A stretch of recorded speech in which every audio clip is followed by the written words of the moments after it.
Bom, vamos continuar falando do desenvolvimento da linguagem. O desenvolvimento da linguagem, conforme a gente falou no parte 1 e 2, ele é natural no ser humano que tenha nascido com as suas funções orgânicas normais, sem nenhum comprometimento, sem nenhum problema, ou neurológico, ou físico, ou orgânico, ele vai desenvolver a linguagem muito bem. Mas, apesar disso, muitos problemas podem ocorrer no desenvolvimento linguístico. E qual é a questão que fica aí? Nós falamos anteriormente que o desenvolvimento linguístico ele implica no desenvolvimento social, no desenvolvimento afetivo, no desenvolvimento cognitivo, no desenvolvimento moral. Uma criança que tem um problema, porque o desenvolvimento linguístico, só para a gente reforçar, não é só uma questão da fala, é o pensamento, é a fala, são os gestos, é o entendimento da criança ou da pessoa depois, né, adulta, é a forma como ela recebe a informação, é a forma como ela processa a informação, é a forma como ela armazena a informação, é a forma como ela devolve a informação na hora de um entendimento, na hora de um retorno, né, de uma situação que ela tem que retornar. Então isso começa a ser desenvolvido desde bebê, da hora do nascimento em diante, ela começa a desenvolver essa linguagem. A linguagem tem fases do desenvolvimento, fases específicas, mas ela se desenvolve, vamos dizer assim, ao longo da vida. No neonato, no bebezinho, que é o primeiro período, chamado, que seria assim, de zero, né, de quando ela nasce até 1 aninho, é o chamado período que não tem bem uma verbalização ainda, porque ela ainda não está, vamos dizer assim, elaborando o pensamento, elaborando a linguagem de uma forma explícita, de uma forma fluida, de uma forma aprofundada. A relação dela com o mundo linguístico é uma relação de imitação, é uma relação de captação, é uma relação de feedback a partir da captação dela, mas ela não tem ainda uma elaboração profunda. Isso não quer dizer que isso não tem uma implicação ou que não tem um efeito negativo caso ela tenha algum problema. Então, o adulto que toma conta dessa criança, da hora que ela nasce até ela completar 1 aninho, precisa estar muito atento, ver se ela apresenta os primeiros sinais de linguagem, os primeiros sons, o primeiro contato linguístico, o primeiro contato de comunicação com o mundo. Porque nesses primeiros tempos aí já começa o que a gente chama de pré-linguístico. Então tem os sons, tem os pequenos barulhinhos que são parecidos assim com barulhinhos de pombos, barulhinhos de animais, mas ela vai experimentando esses sons e vai vendo o que esses sons refletem no mundo e qual é o retorno que isso tem para ela. A gente chama isso desses sons de pré-linguístico. Depois vem o verbal, no qual ela vai imitando e fazendo tentativas de imitações dos adultos, das pessoas que estão no seu entorno, e tendo feedbacks disso. Esses pequenos feedbacks vão fazendo ela elaborar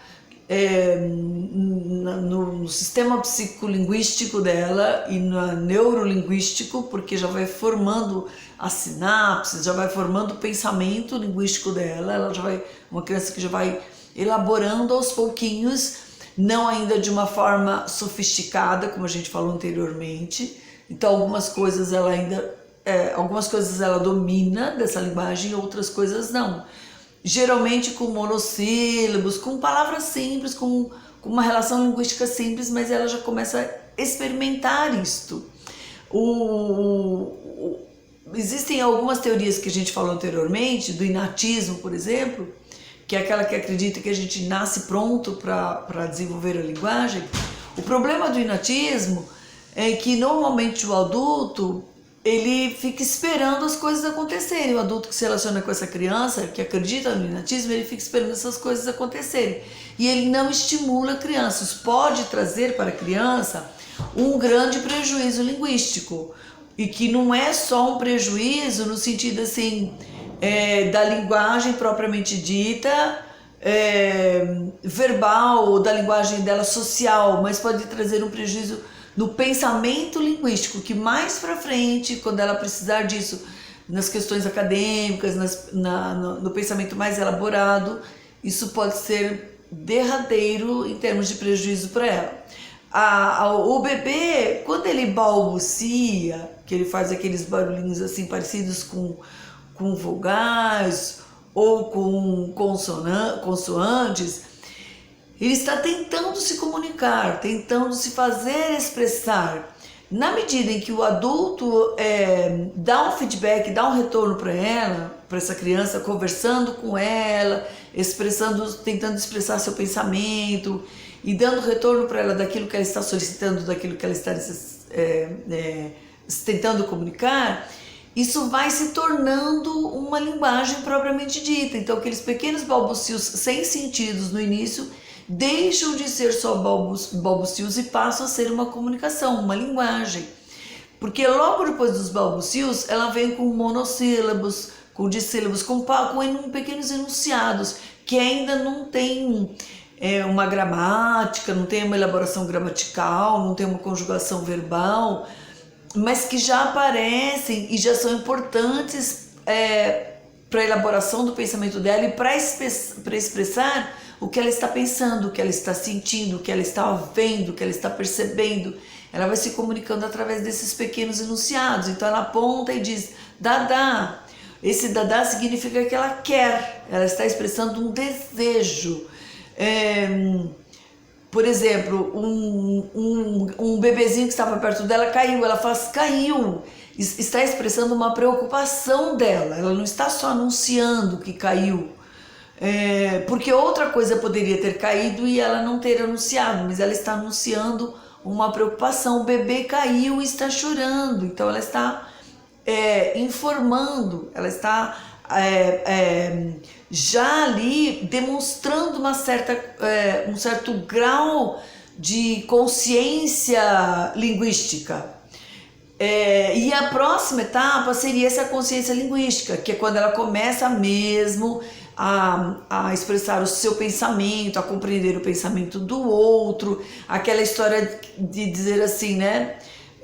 Mamãe, você está brava? Sem a mamãe ter dito que está brava. Ela já sabe que a mamãe está brava pelo tom da mamãe, pela bronca que a mamãe deu. Então a mamãe não disse assim, estou brava. A Pro não disse estou brava, mas ela sabe. Isso é o que a gente chama de consciência metalinguística.